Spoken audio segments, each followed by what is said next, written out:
Tu je viac ako výhrad a viac takých názorových. My sme urobili televíznu radu vysielania, potom je tam rada pre našu Senicu. To znamená tých ľudí, ktorí sa zúčastňujú na množstve a výberu tých rôznych aktivít, ktoré by mali prezentované byť v TVSN, je dostatočné množstvo. Takže tu si musíme povedať, že poprvé, či výber obsahu, čo sa tam prezentuje, je v poriadku, a po druhé, ten spôsob prezentácie toho.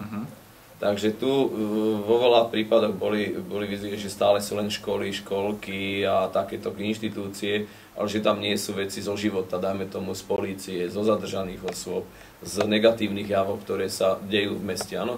Takže táto vec bola aj na Mestskej rade niekoľkokrát, na Mestskom zastupiteľstve, a túto vec sme riešili aj s tvorcami TVSN.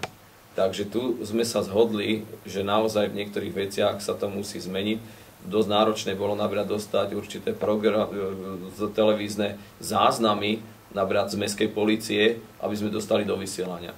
To, keď sa tam dostalo, tak malo to určitý efekt. No a teraz chceme riešiť problematiku psov, kde chceme ukázať, ako by tam ten zásah mal vyzerať, aby to bolo také bližšie možno aj v tej konfrontácii, že aby tam boli vidieť dobré, zlé a aby ten názor mohol byť viac spektrálny.